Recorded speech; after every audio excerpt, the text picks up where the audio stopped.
com grande satisfação que damos continuidade à nossa conferência, né, Engenharia de Sistemas em Curso Brasil 2024.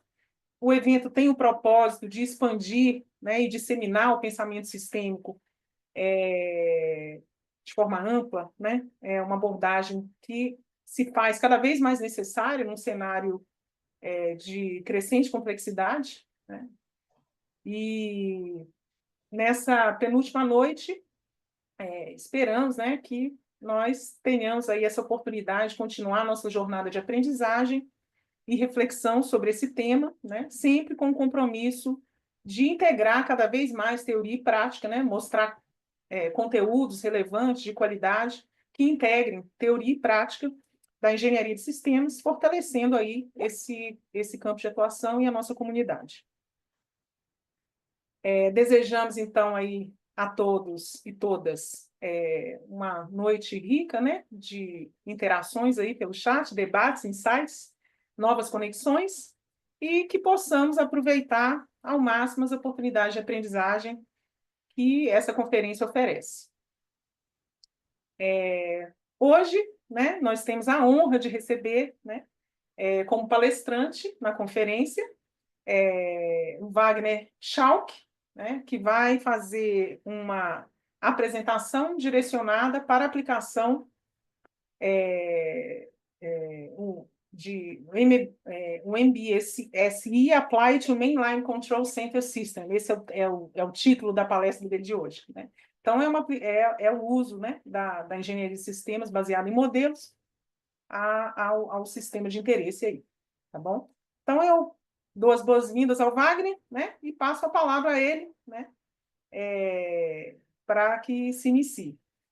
Nós temos aí também formulário de feedback e de inscrições para o cohort de 2025, e nós vamos repetir essas informações ao final da exposição do Wagner, tá bom? Com você, Wagner, a palavra. Ok, muito obrigado, Márcia. Boa noite a todos. Eu sou o Guilherme, eu preciso que você pare o compartilhamento, eu não consigo roubar a sua tela aqui. Tá Eu bom, preciso que Guilherme. pare, por favor. Só dando os últimos, enquanto você faz isso, Guilherme, só dando os últimos recadinhos, né? Essa apresentação tem um tempo previsto aí de 45 minutos. Ao final da apresentação do Wagner, todos os participantes poderão direcionar suas perguntas, né? E a gente vai apoiá-lo aí para que ele possa responder a todos e todas. Isso. Eu não consigo ainda iniciar o Sim. Guilherme, por compartilhamento. favor, isso. Agora, Guilherme, já. agora, pronto. Ótimo. Então, obrigado, Márcia. Boa noite a todos, a todas. Muito obrigado pela presença. Então, como a Márcia comentou, eu vou falar um pouco da aplicação do Model-Based Systems Engineering que a gente está fazendo em um sistema. Eu vou explicar um pouquinho sobre o que é esse sistema, para vocês entenderem um pouco melhor como que a gente está fazendo. Então, o objetivo dessa apresentação é realmente uma aplicação dessa abordagem orientada a modelos da engenharia de sistemas. Ok? Então, vou passar por essa agenda, vou falar um pouquinho de mim, vou falar sobre a empresa que eu trabalho, sobre o que é esse sistema, qual que é a nossa metodologia baseada em modelos, como que a gente está aplicando essa metodologia e como que a gente coexiste com a abordagem orientada a documentos, que é tradicional e que ainda é aplicada em larga escala na empresa. Okay? Então, só para começar um pouquinho a meu respeito, bom, meu nome é Wagner Schalk Mendes, eu trabalho na Alstom Brasil desde 2001, então tenho mais de 20 anos aí na empresa de experiência. Trabalho na área de centro de controles, sempre fui dessa área de centro de controles, apesar de ter feito algumas participações em outros tipos de áreas, mas meu foco sempre foi centro de controle. Vou explicar um pouquinho o que é. E comecei desenvolvendo software para centro de controle e fui subindo na borda de descida do V. Então, eu fui subindo, indo para a arquitetura de software, especificação, chegando no nível de sistema, Hoje eu sou o meu papel na Alstom é System Architect, que é o nome da Alstom para engenheiro de sistemas.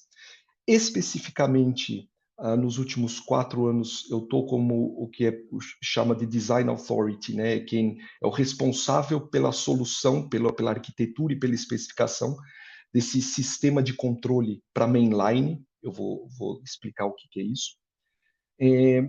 Eu sou o formador interno da Alstom para a metodologia MBSE, que a Alstom adotou, ela chama ASAP, a gente vai ver o que é isso. Desde 2011, mais ou menos, então eu já formei gente em praticamente em todos os sites da Alstom. E esse ano eu fui nomeado como Master Expert em Design de Sistemas e Produtos. WCE é World Class Engineering na Alstom. E eu fiquei muito satisfeito com essa nomeação, porque esse grupo ele representa hoje 0,5% da população de engenharia da Alstom. Vocês vão ver, nós temos 24 mil engenheiros ao redor do mundo. Então, eu faço parte desse seleto grupo de engenheiros que a empresa reconheceu a expertise, né, em algum tema específico. Do ponto de vista de educação, minha última graduação aí foi o doutorado no INPE, em Engenharia de Sistemas. Foi em 2018, tenho o mestrado pela Unicamp, fui graduado pela FEI, fiz técnico em eletrônica, aqui no Liceu de Artes e Ofícios. Ok? Então, só para vocês saberem um pouquinho a meu respeito. Agora vou dar breves informações sobre o que é a Alstom. Então, a Alstom é uma empresa líder global na parte de ferroviária e metroviária, ok? Então, a gente faz desde a parte do que a gente chama de material rodante, que são os trens, efetivamente, até os sistemas de controle, sistemas de manutenção e tudo mais. Então, a Alstom tem 3 grandes frentes de negócio, que é o que eles chamam de urban, que é metrô. Okay? Então, metrô de São Paulo, metrô de Belo Horizonte, metrô de Recife, metrô de Santiago, metrô de Buenos Aires. Então, é o metrô, é essa alta densidade de passageiros.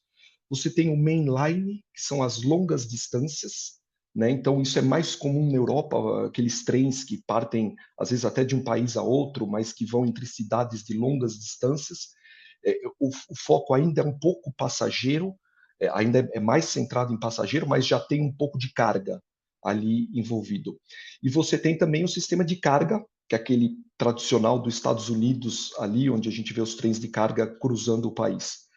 Então, são esses 3 grandes segmentos. Hoje eu estou trabalhando para esse de mainline, mas eu trabalho aqui dentro deste setor que se chama sinalização, que é os sistemas de controle, basicamente, ok? Então, sistemas de controle que podem ser na via, dentro do trem, no centro de controle. Então, são esses sistemas que controlam tudo, é chamado de sinalização, e eu, desde que eu entrei na Alstom, eu estou trabalhando dentro desta área aqui. Okay? A Alstom, hoje, ela está ao redor do mundo, com quase 85 mil funcionários ao redor do mundo. Então, onde a gente tem projeto, a gente consegue ter time local, e não só time local de vendas ou de gestão, mas time local de engenharia. Então, nós somos 24 mil engenheiros, praticamente, ao redor do mundo, e nós temos pessoas, engenheiros, trabalhando junto com os clientes em praticamente localmente, né? Junto com todos os projetos. O que é esse negócio de centro de controle de mainline? Então, o centro de controle, como o próprio nome está dizendo, a gente centraliza o monitoramento dos trens, da movimentação, de diagnósticos, os controles e suporte a decisões dos operadores. Então, para seguir um planejamento, então tudo tem que ser planejado para ficar de acordo com a demanda de passageiros, com a demanda dos operadores com transporte de carga.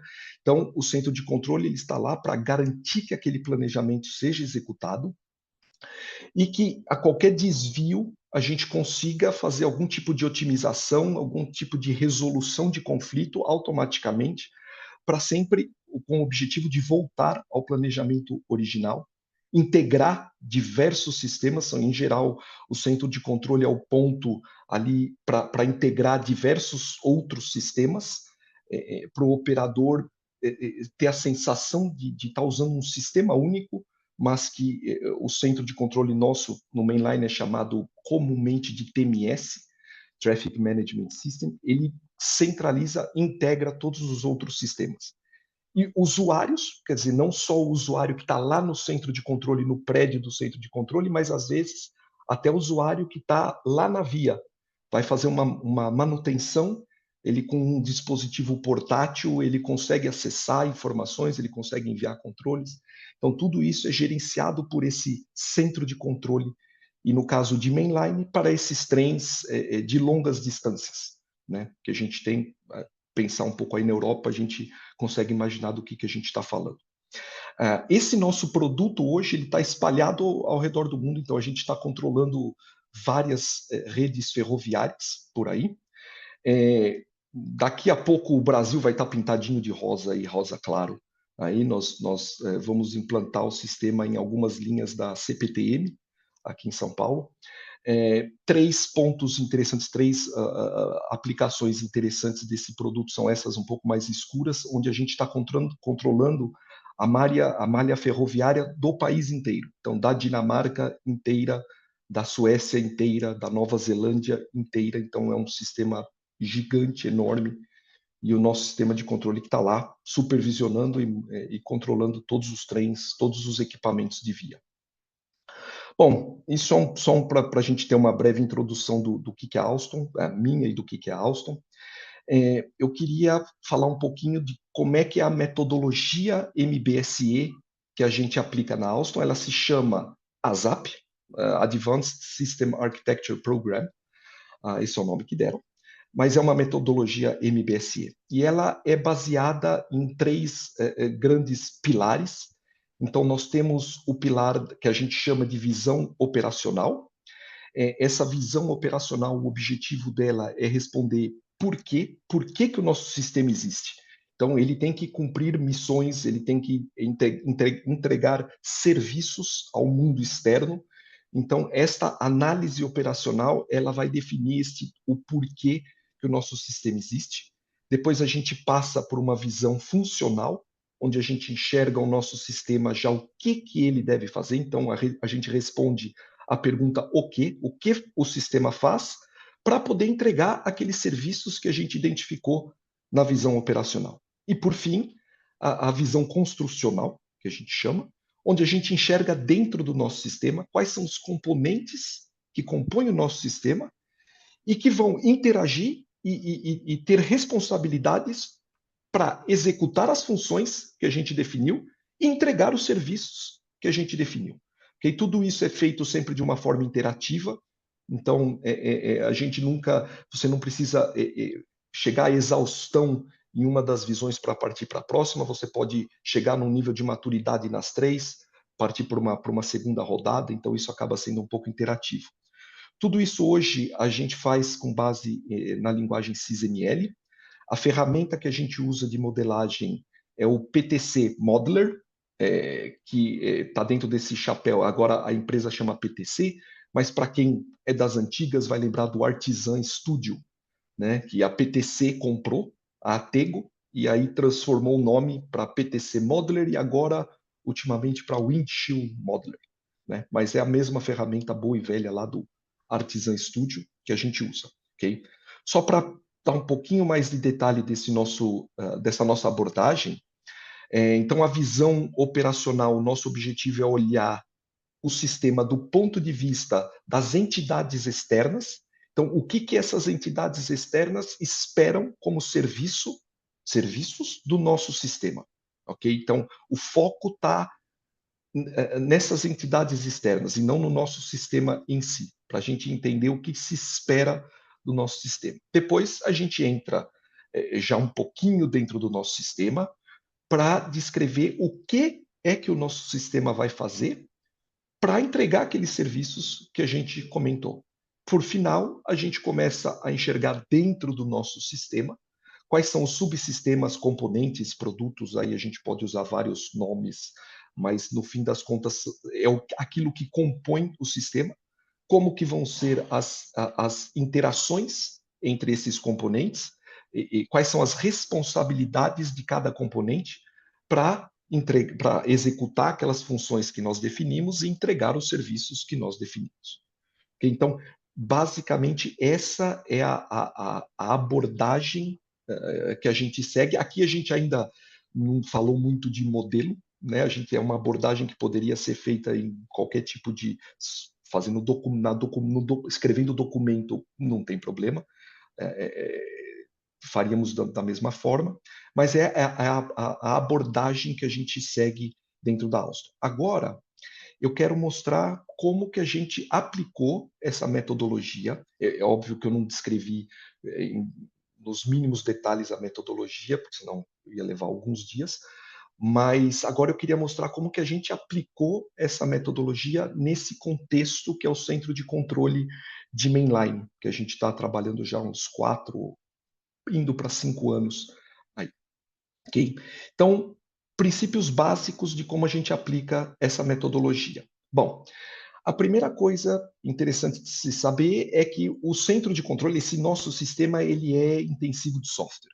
Ok? Então, com isso, a parte, o hardware, ele acaba, não que ele não tenha um foco interessante, mas ele acaba não sendo aquele foco tão intenso quanto a descrição funcional, né? Que é a parte que depois vai ser implementada via software. O hardware tem uma certa importância, mas a parte funcional acaba tendo um peso bem maior aí para a gente. Ok? Eu já trabalhei em outros tipos de sistemas dentro da Alstom também, onde aí não eram intensivos de software, onde o hardware acabava sendo um pouco mais importante. Mas nesse caso aqui, a parte funcional, descrição funcional é bem mais pesada no nosso caso.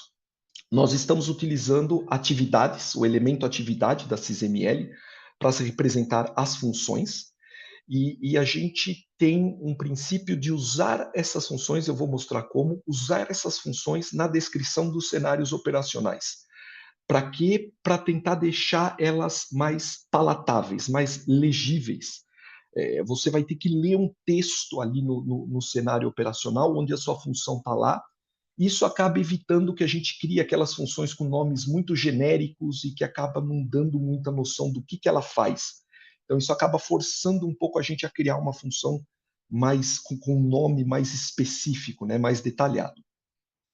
A gente gera automaticamente os requisitos funcionais, né, o texto.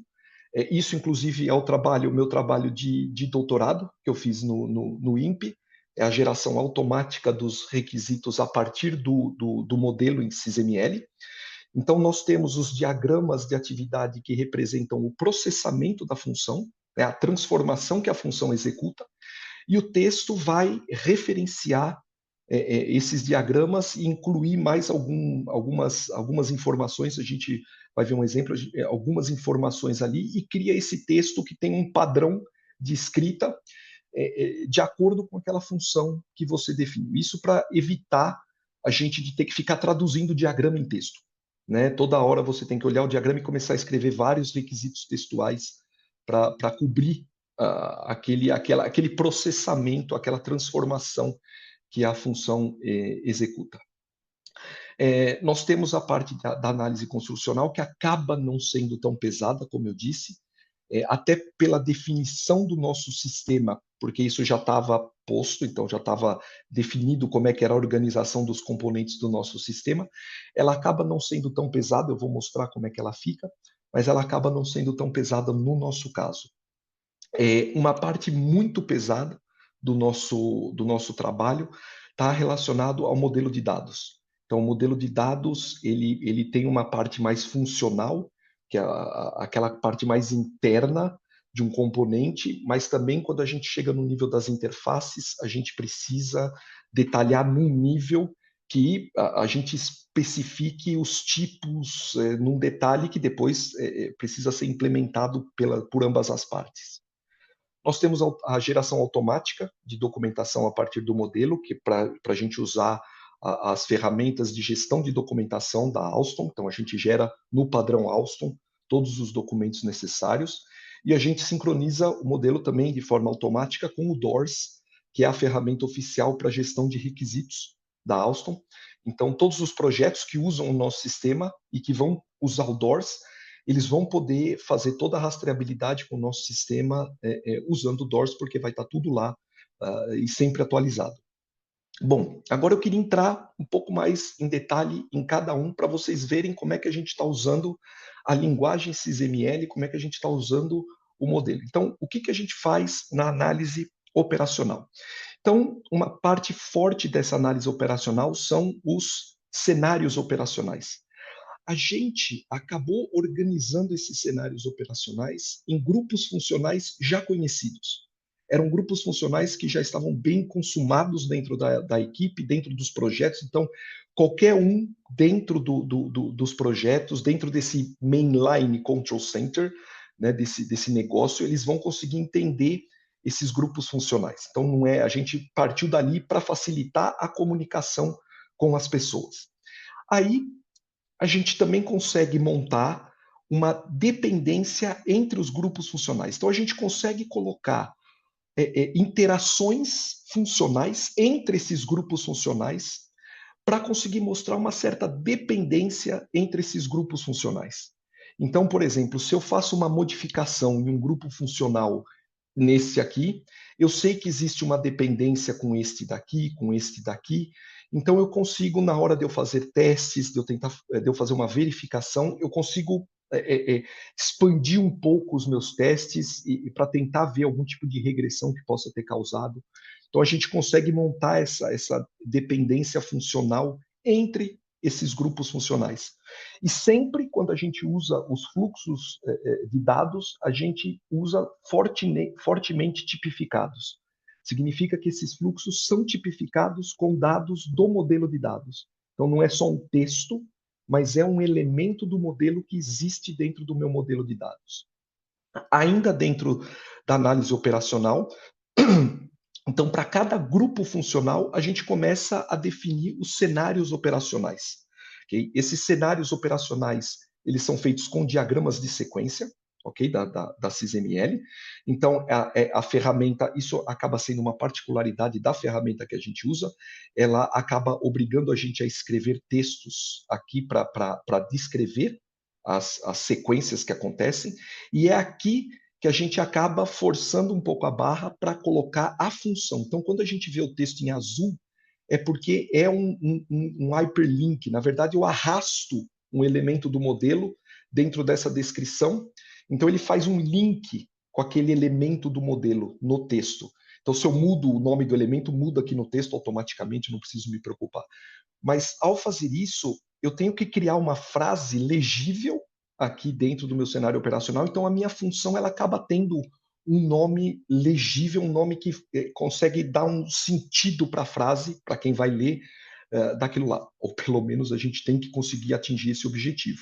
Então a gente usa as funções aqui, mesmo que quando a gente cria elas vazias, a gente coloca ela aqui para já começar a dar a noção da função. E a gente também, novamente, todos os fluxos eles são fortemente tipificados com elementos do modelo de dados.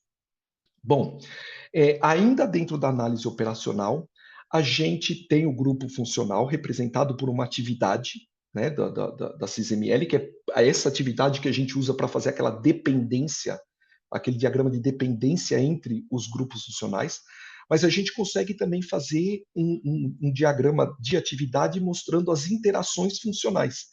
Então, essa é uma função, essa é outra função, eu consigo mostrar os dados que ela troca com o mundo externo e os dados que são trocados entre as duas funções. Então, isso aqui são funções do meu sistema, eu já começo a dar corpo para essa função, porque eu começo a definir as entradas e as saídas de cada função, e esses dados, novamente, porque isso é uma das partes que garantem a consistência do nosso modelo, são sempre fortemente tipificados com tipos vindos do modelo de dados.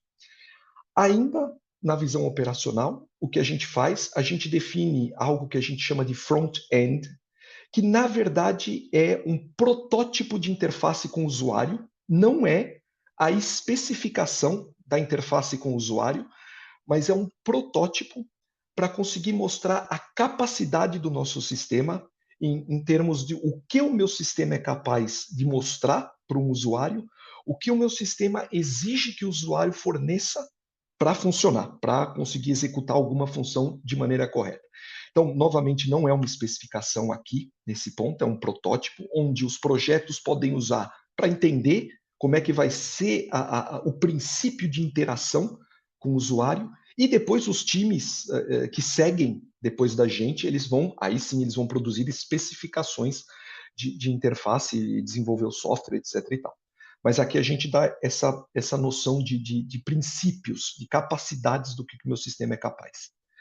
Bom, aqui eu termino a minha análise operacional, eu começo a ir para a minha análise funcional. Novamente, na minha análise funcional, eu divido o meu modelo nos mesmos grupos funcionais que todo mundo conhece, então todo mundo consegue navegar de maneira fácil aqui dentro do meu modelo. Aí o que acontece? Para cada grupo funcional, eu vou definir o FBS, o Functional Breakdown Structure, quer dizer, a decomposição funcional daquele grupo funcional. Na verdade, isso já aconteceu, porque quando a gente, lá na visão operacional, a gente fez aquela diagrama de interação funcional, onde eu coloquei as minhas funções, comecei a definir entradas e saídas, eu automaticamente já comecei a criar essas relações entre o meu grupo funcional e as minhas funções. Então, na verdade, esse diagrama acaba saindo automaticamente, basta você popular as funções que estão dentro desse grupo funcional, já vem com todos os relacionamentos, basta aí você montar o diagrama do jeito que você acha mais bonitinho, no fim das contas, né? Porque já acabou já saindo de graça para a gente da análise operacional. Bom, a gente tem o grupo funcional, maravilha. Dentro desse grupo funcional, então, a gente vai encontrar todas as funções que a gente definiu para aquele grupo funcional. E aí, cada função, a gente tem que agora expandir aquela caixa. A gente, na análise operacional, a gente só viu as entradas e as saídas. Agora, a gente precisa abrir essa caixa e falar como é que a gente transforma a entrada ou as entradas nas saídas que a gente já definiu. Então, a gente mantém a consistência com aquilo que foi definido na análise operacional. Então, nós usamos um diagrama de atividade para mostrar essa transformação, esse processamento. E sempre quando vocês veem esses elementos em azul, significa que a gente está usando elementos do modelo. Então, em geral, do modelo de dados. Então, a gente puxa esses modelos de dados para mostrar como que a função trabalha e como que a função processa esses elementos e transforma esses elementos. Então, a gente monta esse acaba sendo o nosso requisito funcional para o sistema. Então, é a clássica transformação: você tem uma entrada, você tem saídas, e você tem como chegar naquelas saídas a partir da entrada que você definiu. E aqui a gente faz a geração automática dos requisitos com um texto padrão. Esse texto, a geração, ela já vai usar elementos do modelo, então todos esses elementos em azul, eles são elementos do modelo, então eles são o hyperlink, né? Eles estão ligados dentro do modelo para garantir a consistência. Já tem todos os links necessários, o link de satisfação entre o requisito e a função, aqui é o elemento atividade da SysML. E o interessante é que quando a gente publica o documento, onde está lá o requisito, se você clica no nome aqui da função, ele já leva diretamente ao diagrama. Então, é criado uma referência cruzada lá dentro do Word, então fica tudo bem travadinho ali dentro do documento. Então, esse acaba sendo o requisito que a gente envia tanto para o projeto entender o que a gente faz e se aquilo atende ao que ele precisa, e também aos times subsequentes, para fazer o desenvolvimento dos produtos e do software. Okay? A análise construcional, como eu disse, ela acaba sendo um pouco mais leve no nosso caso, mas mesmo assim a gente tem que definir os componentes do nosso sistema. Então, esses componentes eles existiam previamente, já antes da gente começar esse trabalho, eles já eram meio que definidos.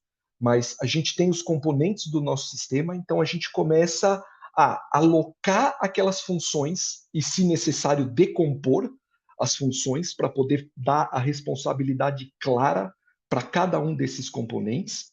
A gente começa a alocar as interfaces também para esses componentes. Como que vão ser? Ou pode ser uma interface externa, por exemplo, até aqui, ou pode ser uma interface interna entre dois componentes do nosso sistema. Então, a gente começa a fazer essa alocação. As interfaces são elementos do modelo, então elas possuem a sua especificação lá dentro do modelo. Então, por exemplo, essas interfaces com o usuário, elas vêm lá daquele front-end que eu expliquei, da visão operacional. Aquele elemento que a gente criou para poder colocar o nosso protótipo, é ele que tipifica essa porta aqui, essa porta XML desse elemento aqui.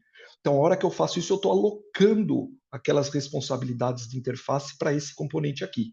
A mesma coisa acontece com protocolos, né? Então, em geral, a gente usa protocolos padrões, né? Então, padrão que existem aí, a gente acaba tendo o foco mais na parte de aplicação, a camada de aplicação do protocolo e não muito lá para dentro, porque acaba é tudo padrão.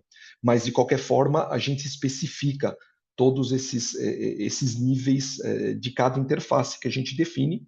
E, novamente, os dados são sempre fortemente tipificados, ok? Com o modelo de dados, que, na verdade, é a próxima parte que a gente faz, que é uma parte muito pesada do nosso trabalho. Então, todos os fluxos, tudo aquilo que é trocado com entidades externas ou internamente do sistema, ou até mesmo entre funções dos sistemas, são definidos, tudo é definido dentro do modelo de dados, e esse modelo de dados ele é definido de forma exaustiva. Então, você tem todos os dados aqui, com todos os atributos que aquele dado carrega. Existe descrição textual mesmo para cada elemento, para cada atributo. Tudo isso é publicado nos documentos. Então, esses dados eles representam tudo aquilo que é trocado dentro do nosso sistema fora, e com o mundo externo ou interno. Então, existe isso que a gente acaba chamando, talvez até o nome não muito bom, mas a gente chama de um nível funcional do modelo de dados, que é um nível só para entender aquilo que é trocado. De um ponto de vista, sem entrar no detalhe do como aquele dado é trocado. Quando a gente fala de interfaces, aí a gente precisa descer um nível para baixo. Descer um nível para baixo, descer um nível. A gente vai trocar um dado com um sistema externo. A gente vai trocar um dado entre componentes do nosso sistema. Então, além do dado funcional, que é aquele que explica o que será trocado, a gente tem que entrar no nível do como. Então, para as interfaces externas ou internas, a gente entra para explicar como que vai ser o formato do dado, como que vão ser os limites de cada atributo, se aquilo é um inteiro, se aquilo, como que vai ser. Então, toda a estrutura do protocolo que a gente vai usar. Então, aí a gente precisa entrar, descer um nível para poder chegar, porque a gente depois vai enviar isso para times que vão desenvolver, e, em teoria, esses times eles não precisam conversar um com o outro para definir a interface está definida, cada um implementa o que foi definido, e a gente depois integra, em teoria, com base naquilo que o nível de sistema definiu, e aí, em teoria, está tudo certo. Como é que a gente coexiste com o sistema de documentação atual? Então, só para pincelar um pouco como é que é o nosso abordagem hoje da Alstom, né, baseada em documentos. Nós temos um documento que chama SYOCD, Operational Context Description, é a análise operacional, tá, em documento. Na verdade, é você explicar como é que o seu sistema deve ser usado. Nós temos o SYRS, que é o Requirements Specification, onde nós temos os não funcionais e funcionais, os requisitos não funcionais e funcionais. Em geral, esses requisitos eles estão satisfazendo alguma fonte, alguma origem. Por exemplo, se você está no topo ali do ciclo V, você vai satisfazer requisitos do cliente, ok? E isso é justificado pelo contexto operacional, né? Quer dizer, no contexto, você criou aquele sistema, aqueles requisitos, porque você precisa responder ou entregar serviços, porque o sistema vai ser usado daquela maneira. Outro documento que a gente tem é o SYAD, Architecture Description, é onde eu tenho a minha solução. Realmente é ali que eu vou colocar como o meu sistema vai ser composto, quais são os componentes, quais são as interfaces entre eles, vou alocar os requisitos, as funções, vou decompor função, vou particionar requisito caso necessário, vou fazer tudo isso ali e, na verdade, ele satisfaz aqueles requisitos que a gente está definindo no nível caixa preta ali no SYRS. Um outro documento que existe é o documento de interface, dedicado a uma interface, então aquele é o Interface Description, que é dedicado a uma interface, o objetivo dele é explicar a interface, ok? Para as partes que usarão aquela interface pegam esse documento para entender como é que é a interface, como que vão protocolos, dados, etc. E tal. Hoje nós utilizamos uma ferramenta dentro do arcabouço aí do PTC Modeler, que chama Publisher, e a gente gera todos esses documentos automaticamente a partir do nosso modelo, no formato, no template que a Alstom exige da gente. Então, esses documentos depois vão parar no sistema de gestão de documentação da Alstom, estão lá disponíveis para todo mundo. Você não necessariamente você precisa acessar o modelo, né? Quer dizer, o que está no modelo está nos documentos, na forma que precisa, no padrão que é exigido, ok? Outra coisa que a gente faz é o sincronismo com o DORS, também automático, tem uma ferramentazinha dentro da suíte do PTC Modeler que faz esse sincronismo com o DORS. Hoje a gente não escolheu o que sincronizar, a gente sincroniza tudo. Então a gente praticamente sincroniza o nosso modelo dentro do DORS, até porque a gente estava fazendo alguns testes e falou, bom, a gente coloca tudo lá, o pessoal usa aquilo que é necessário. Então a gente sincroniza os diagramas, todos os links que a gente cria dentro do nosso modelo são exportados por DORS, até, por exemplo, abreviação. Você usa uma abreviação que é definida no nosso modelo, a hora que a gente faz o drag and drop, né, que a gente arrasta aquela abreviação para usar num texto, isso gera um link aqui dentro do DORS, então quem está navegando no nosso projeto do DORS consegue navegar até nesse nível aí. Os projetos que usam o DORS para gestão de requisitos, eles podem fazer a rastreabilidade aqui para dentro, sem grandes problemas. Okay? Então, tá tudo aqui. Provavelmente os projetos não vão usar tudo, mas a gente acabou sincronizando o modelo inteiro para dentro do DORS. Então, isso é feito automaticamente quando eu digo a gente inicia o processo de sincronismo, quando a gente entende que devemos estabelecer uma baseline lá no DORS, mas o resto, a parte da sincronização, depois que a gente inicia, é tudo feito automático, a gente não precisa mais encostar a mão depois disso, ok? No fim das contas, meu último slide aqui, só para a gente finalizar, é só como que funciona um pouco lá dentro hoje da Alstom, né? Então, o que eu expliquei para vocês é este nível aqui que a gente está trabalhando, então, onde a gente está com o nosso modelo em XML, utilizando o PTC, gerando a documentação automática, fazendo o sincronismo com o DORS. Os projetos que usam o nosso sistema, eles vão ter a sua própria documentação. Se eles quiserem usar XML, modelo, eles podem. Não é algo que ainda é comum. Alguns projetos já migraram para esse tipo de abordagem, mas não são poucos, para dizer a verdade. Então, em geral, eles ainda estão no tradicional, usando os documentos. Eles vão usar o DORS para fazer a rastreabilidade com o nosso sistema. E também os níveis de baixo, depois da gente, aqui do nosso nível sistema, em geral, ainda tem um nível produto, depois um nível software.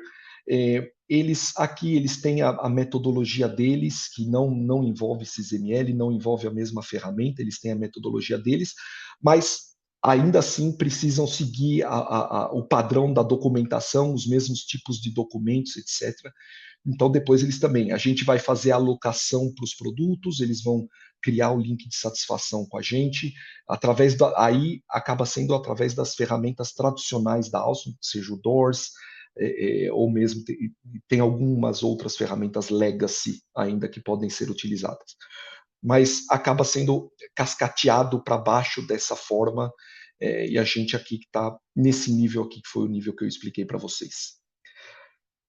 Ok? Então, era isso que eu queria apresentar para vocês. Eu espero que vocês tenham gostado. A gente agora a gente pode ir para a parte de perguntas. Eu vou encerrar o meu compartilhamento aqui para poder deixar Isso.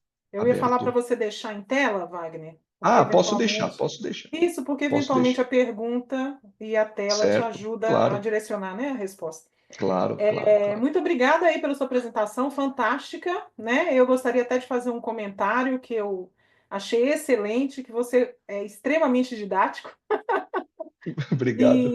E trouxe para nós aí uma apresentação excelente no sentido de que trouxe os fundamentos, né? Trouxe os fundamentos da análise operacional, a funcional e a estrutural, né? Ou construcional, como você falou, que deve ser a ênfase, né? Que a gente deve dar antes de partir para a ferramenta, né? Tendo a base. Muito bem. Muito obrigada, Wagner. Até a gente tem algumas Eu que perguntinhas agradeço. aqui. Nós temos aqui algumas perguntinhas, né? Um participante, deixa eu ver se eu entendi bem a perguntinha dele aqui. Ele fala: os clientes da Alstom têm, eu acredito que têm trabalhado com o MBSE ou têm especificado a entrega de modelos? Como é que é essa? Por enquanto, os nossos clientes, eu acho que, eu imagino que aqui a gente tem também bastante gente da área de aviação. Os nossos clientes, eles ainda são bastante conservadores, bastante tradicionais. Então, o nosso cliente ainda trabalha na base da documentação. Eles entregam uma documentação, que é o contrato para a gente, e a gente segue aquele contrato. O que às vezes existe o uso do DOORS, então alguns clientes acabam passando para o DOORS. Para a parte de MBSE, eu nunca vi ainda chegando já para a gente um contrato escrito usando a abordagem de modelos. Alguma coisa, sim, por exemplo, às vezes um caso de uso, um diagrama de sequência, mas mais usado como um desenho complementar ao texto. O que às vezes acontece é a gente fornecer documentação para o cliente em modelo, então com documentação baseada em modelo. Aí depende muito do cliente. Eu já tive clientes que não gostaram, eles não gostaram de receber, eles sentiram dificuldade, que pode ser até um problema nosso, a gente não conseguiu fazer um modelo comunicativo suficiente para o cliente entender, então pode ser, ou pode ser o cliente ele não estava preparado, como tive clientes que adoraram, gostaram do formalismo, não é completamente formal, então a gente ainda está numa linguagem semi-formal, mas eles apreciaram, eles sentiram um pouco mais de confiança naquilo que a gente ia entregar.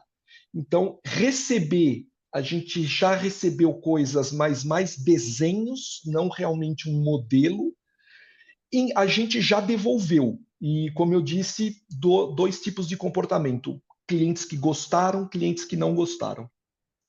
Não sei se eu respondi a pergunta, então espero ter respondido.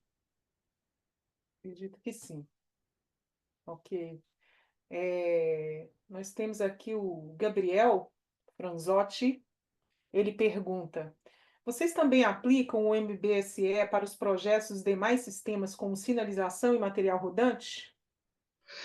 Então, o MBSE é aplicado também na equipe de material rodante, então isolado do sinalização. A gente não tem um nível acima desse. Então, material rodante é um pedaço, sinalização é outro. A gente não tem um nível sistema acima. Talvez, infelizmente, a gente não tem, mas a gente não tem esse nível acima. Material rodante, eles usam de uma maneira até bem legal, porque o deles parece mais com o carro, né? Então, eles têm lá os trens, que não foge muito um modelo de outro, você tem algumas variantes ali que eles modelam, mas acaba indo lá. E a gente de sinalização, sim, a gente tem aplicação do MBSE no nível mais alto do sistema. Então, eu mostrei aqui centro de controle.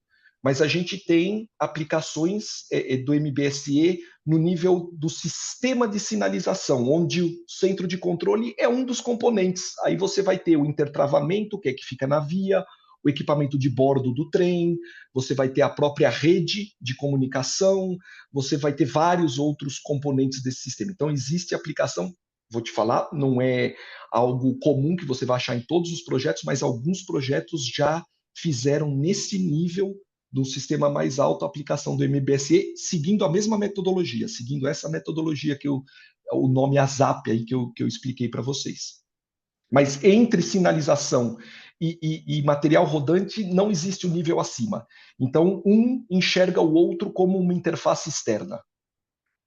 Obviamente a gente se conversa, mas não existe o um nível de sistema acima. Perfeito.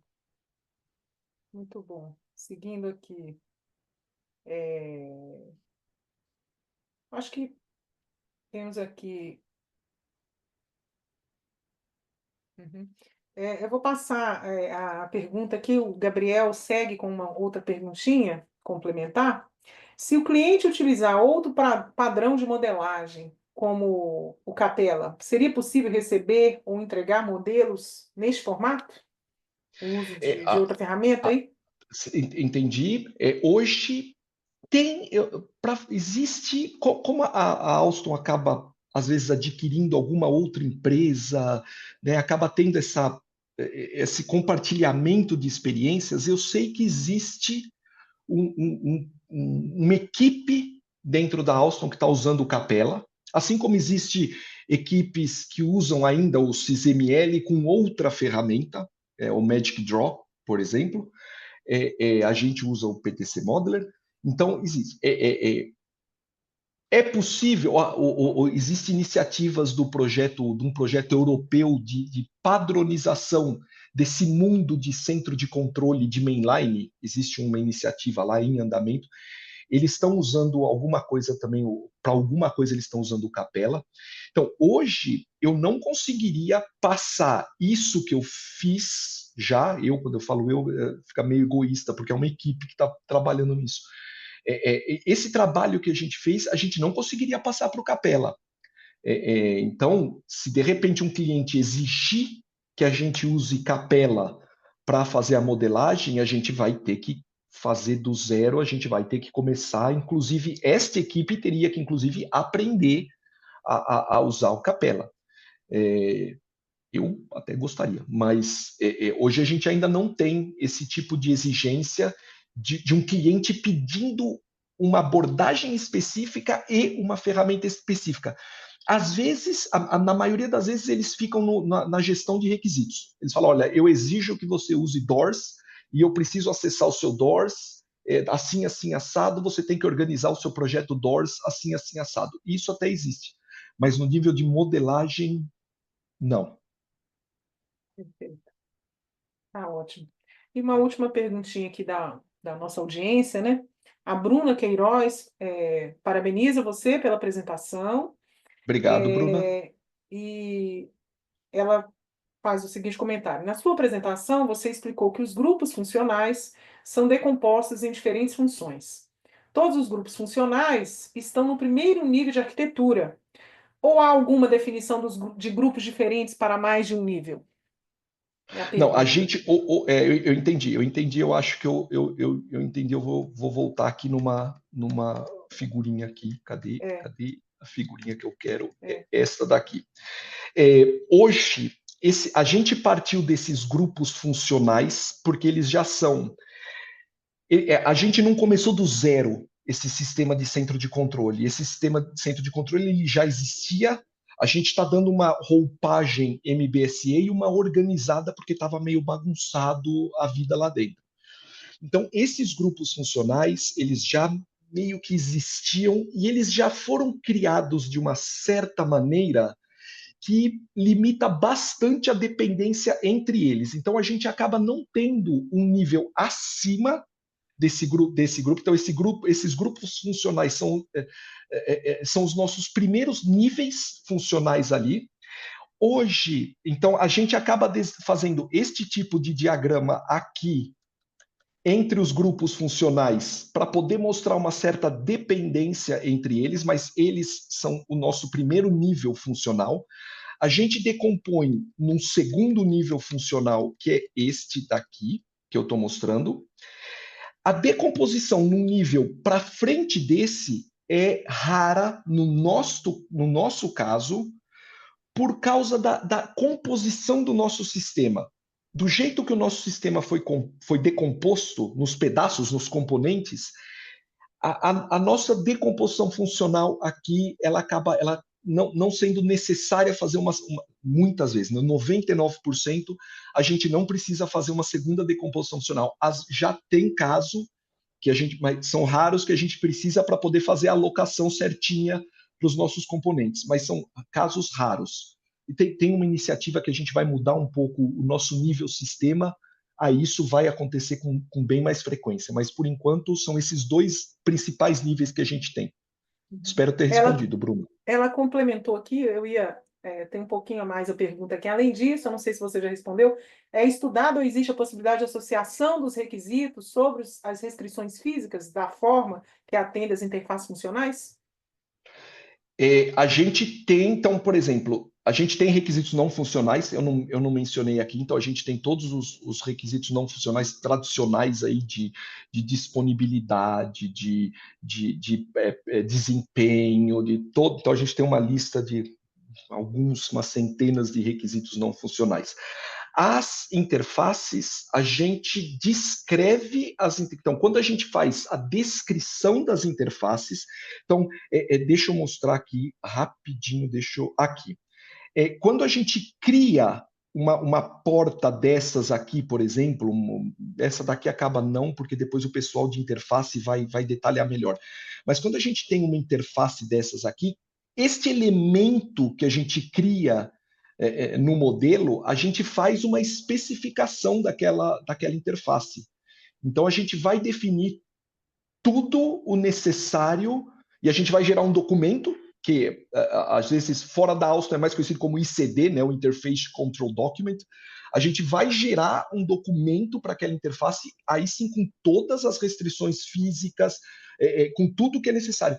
Lembrando que a gente está num sistema intensivo de software. Então, muitas das interfaces, elas acabam sendo interfaces mais software, né? Então, não é uma interface elétrica que a gente precisa criar, porque é tudo padrão. Então, a gente acaba ficando muito mais no nível aplicação daquela interface. Mas a gente especifica. Então, cada elemento desse depois gera um documento de especificação de interface, onde vai estar tudo lá dentro. Muito bom. Acho que muito bom, Wagner. Como eu falei, né, extremamente didático, e eu acho que tem algumas perguntinhas aqui que seriam interessantes, né, para uma conclusão com relação à metodologia, à abordagem em si, né, de uso do Certo. MBCE. A primeira delas seria qual que foi a motivação, né, do seu time na Alstom para usar o MBCE no seu contexto aí, para esse sistema aí. Sim. A gente imagina que há 5 anos atrás esse nível aqui não existia, esse aqui. Então, os projetos falavam direto com as equipes de produto, ou às vezes diretamente com o software. Então, uma primeira coisa foi: vamos criar este nível sistema para organizar e para realmente ser a interface com os projetos e para definir o que esses produtos software vão ter que fazer. E aí a gente entrou aqui com esse objetivo, e aí a gente falou, bom, como vai ser uma equipe que vai trabalhar, não é uma pessoa, a gente precisa ter um jeito colaborativo de trabalhar. E como eu sou formador dessa metodologia MBC, eu falei, vamos usar isso, vamos aplicar essa metodologia, vamos usar a ferramenta. E hoje a gente tem uma equipe, 5 pessoas, a gente trabalha totalmente paralelo, junto, cada um fazendo um pedaço, todo mundo integrado na ferramenta, usando o modelo. Então, quando eu defino alguma coisa, a outra pessoa já tem aquela definição de graça, né? Então, essa foi a motivação. A primeira foi criar esse nível que estava faltando e estava causando uma certa bagunça, e usar um jeito colaborativo para a gente ter uma equipe de pessoas trabalhando junto, né, juntas nessa definição. Então, eu diria que foi mais essa a motivação. Muito bom. Você pode relatar alguma dificuldade que vocês encontraram nessa aplicação? É, De início, assim? não é fácil, não é algo. Às vezes demanda tempo e demanda um certo esforço. A hora que você quer adicionar um formalismo, que você quer adicionar um nível de consistência no seu trabalho, aquilo demanda tempo. Então, a gestão precisa entender que você não vai mais fazer aquilo em 2 semanas, que você vai levar 2 meses para fazer alguma coisa, mas vai sair algo consistente, algo muito mais robusto. Então você tem essa dificuldade, e você também tem a dificuldade de começar a interagir com os seus outros pares, né, usando uma abordagem que não é comum ao trabalho deles. Então você sai um pouco de uma zona de conforto, você tira um pouco as pessoas também de uma zona de conforto, né? Então, isso acaba, você tem que fazer um certo trabalho também um pouco psicológico ali, de convencimento, de conversa, de ajudar, estar sempre presente, não jogar, de ajudar as pessoas a entender. Então, é um trabalho que demanda tempo, mas eu acho que depois os benefícios estão aí. A gente tem mais duas perguntinhas aqui para finalizar. Como é que você enxergou, então, assim, dado que você teve esse nível de dificuldade das interações com outras áreas e etc., qual foi a receptividade, né? Ao Sim, receber um trabalho é, desenvolvido com essa abordagem? hoje, assim, estas equipes aqui, elas recebem com bastante facilidade. Então elas gostaram, elas acharam que melhorou a vida delas. Esse pessoal, eles estão mais acostumados, né, com esse tipo de abordagem. Os projetos, eles estão achando um pouco mais difícil entender as nossas funções, os nossos requisitos. Eles sentem um pouco mais de dificuldade aqui, mas a gente tenta ajudar. Então a gente tenta lá para começar a criar essa nova mentalidade. Mas eles não se opõem, eles estão totalmente abertos, mas eles sentem um pouco de dificuldade, então a gente tem que ajudar um pouco nesse início. E a equipe de verificação, validação, né? Testes também, eles sentem um pouco de dificuldade de olhar esse nosso modelo, esses nossos documentos e começar a gerar os casos de teste, gerar os testes. Então, eles sentem um pouco mais de dificuldade de quando era uma lista de requisito textual, né? Então, mas também não vi ninguém se opondo a isso até agora. A gente ajuda, a gente tenta estar sempre presente para ajudar. Então, eu acho que é isso. Acho que teve esse um pouco de dificuldade ali dessas outras equipes, que a gente está lá para ajudar. Essas aqui aceitaram bem mais suave, de maneira bem mais suave. Muito bom. Para finalizar, obrigada aí. A última pergunta aqui do Gabriel Franzotti é se esses modelos apresentados são funções do controle de tráfego, ATS, e se vocês também têm Isso. modelado a parte de controle de energia e escada em geral.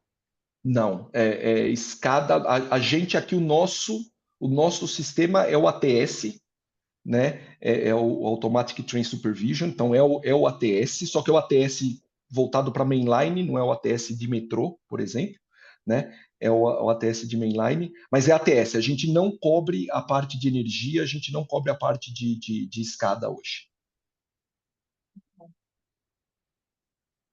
Muito bom. Assim encerramos as perguntas, Wagner.